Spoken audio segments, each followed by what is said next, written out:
जोंनि बे new बांगालजरा LP school दा नैबे सोरमांगाया जोंनि स्कुलनि एकदम खाथियावनो आरो दा जोंनि टयलेट दंमोन, टयलेटआबो थांबाय आरो किटचेन काम स्ट'र बेबो जास्ट थांनायनि लामायाव आरो थांखाबाय खाबसेयानो। ओमफ्राय जोंना क्लासखौ जोङो बे दै सेराव लानो हायैनि थाखाय जास्ट ओरै अपोजिट साइडआव मोनसे कमिउनिटि हल दंमोन, बेवहाय जों लाहैथ'बाय आरो। टटेल जोंनि स्कुलाव गासै 78 जन गथ'फोर दं आरो छात्रफोर। दा जोङो मोनसे रुमावनो बे कमिउनिटि हलावनो जयै लानाय जायो। एसेबां गासिबो जों फरनिफ्राय गासै क्लास 5 सिम जोंहा 6था क्लास जायो आरो जों जयैनो लानो गोनां जायो। बेवहाय जोंहा जोबोद उसुबिदा जायो। बेखिनियानो। दा सरकारखौ मा खावलायहरगोन? सरकारखौ जोङो खावलायनो सानोदि जोंना मोनसे रुमावनो मोनसे कमिउनिटि हलाव क्लास खालामनांगौ एसेबां इजि नङा। 6टा गोजोन क्लास आरो 78 जन जोंहा छात्रफोर दङ। बेनिखायनो जोंनो मोनसे इमिडियेट माने जेराव जोङो एसे सुबिदा बायदियै क्लासखौ जोङो मेनटेन खालामनानै लानो हानाय बायदि मोनसे न'फोर बानायनानै होनो नांगोन। बेखिनिखौनो आं खावलायनो लुबैयो आरो। दिनै नोंथांमोननि फरायसालिया बिनि सायावथ' आं बेखौल' बुंगोन आरो जे सोरमांगा दैया सिगाङाव बेबायदि नङामोन, एसे गोजानजोंमोन। देग्लाय बोसोराव जोबोद गाज्रिसिन अबस्था लादों आरो जे स्कुल बिल्डिंआबो जोंना थांहां बे लामायाव दङ। बे गोदान बांलाजरा गामियाव नुजाफैनाय आरो जोंनि माखासे दैबानाजों भुगिनांनायखौ जों माखासे निउसनि गेजेरजों फोरमायनो नागिरदों। मानो होनोबा जोंहा थांनाय जोङो जुन जुलाइनिफ्रायनो जोंहा बहुद दैया गिदिर देरनानै आरो जोंनि न'आ माखासे लामैनो जोंहा 35थासो न'खरा खुरखालांबाय आरो लोगोसे जों बेजोंनो लोगोसे जोङो बे 35था न'खर खुरखानायखौ गिनानै आरो माखासे मानसिफ्रा साइडआबा माखासे खारनानै दं। खारनाय माने जों बै बारनानै हरै फारसे बारनानै जोंहा बाहाय लिरिफ बायदि जों थाहैनानै दङ।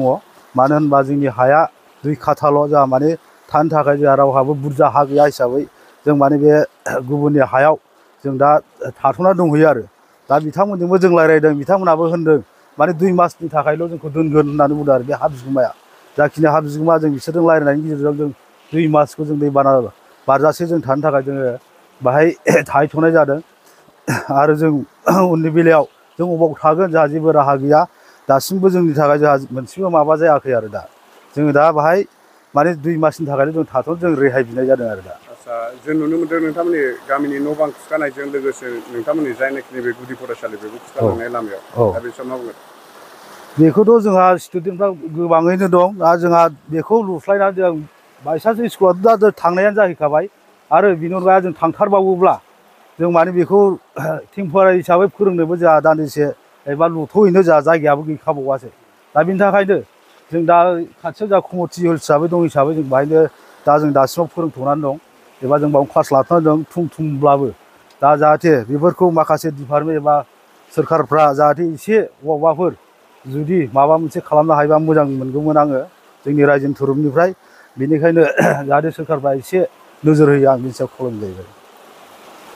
आदसा, जोंहा दा बे खुरबाय थानाय नैबे फरायसालि जा सरखारि फरायसालि दं जोंहा गोदान बांलाजरा हिसाबै आरो जोंहा गामि दरथाम दं। बे गामियाव आरो स्टुडेन्टआ दं जाहैबाय जोंना 75 एबा 90 जन बेबायदिसो दं आरो जेनेबा कुचनिफ्राय लानानै।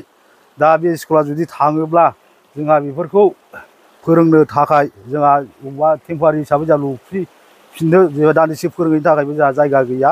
मानो होनबा जोंहा न'खराव 2 काठा हिसाबैल' दंखायोमोन हाया आरो नैबेहाय जोङो स्कुलनि नामै एसे मोनदोंमोन। दा बेखौ खुरखालांजोब्बाय। जोंना फरायसालि सोरखारि फरायसालियाव जोंहा गुगानाय लामायाव जोंहा संग्राफ्राबो गासिबो थांजोब्बाय। पाकघर लेट्रिन बिसोर मैयानि दिनाव थांजोब्बाय आरो।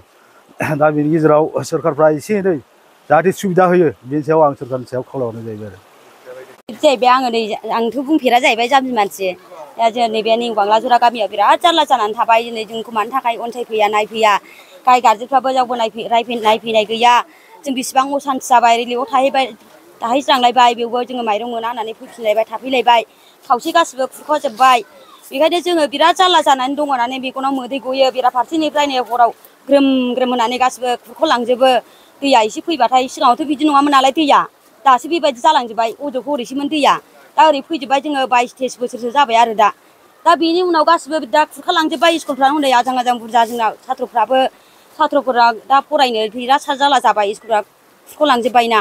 जेरैबो असान्थि जालांजोब्बाय जोंखौ मानो नायफैया गिदिर गोलावफ्राबो एसे एनै नायफैनांगौमोन अनसायफैनांगौमोन जोंना हानि बदल हाखौ नांथारगौमोन जेरैबाबो जोंना हाखौ मोनगोन ना मोना बेखौल' एसे राहा लाहाबथारनांगोन एसेबाबो गिदिर गोलावफ्रा आरो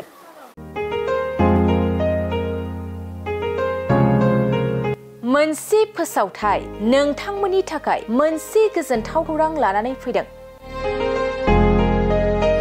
अदालगुरि जिल्लानि सिङाव थानाय डिमाकुसि बरंगाजुलिनि पिपल हलियाव लानानै फैदों नोंथांमोननो लेब्रा मुंनि गंसे गोदान रिजर्ट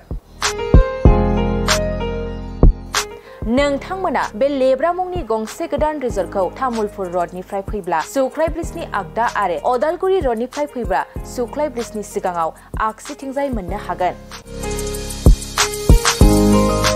लेब्रा मुंनि गंसे गोदान रिजर्टआ नोंथांमोननो गोसोबायदि सुबिदा खालामनानै होनाय जादों नोंथांमोना बे लेब्रा रिजर्टआव बर'नि गासै जाग्रा जामुंखौनो मोननो हानायजों लोगोसे बेवहाय नोंथांनि सुबिदा बायदि अर्डार खालामनानै जानो हागोन जुदि नोंथांमोना तामुलपुरनिफ्राय अदालगुरिसिम थांनाय समाव ओंखामजों लोगोसे बायदिसिना जालांनो गोसो दंब्ला नैबे 8638879656 जानबुं नम्बराव कल खालामनानै सिगांग्रो अर्डार खालामहरनो हागोन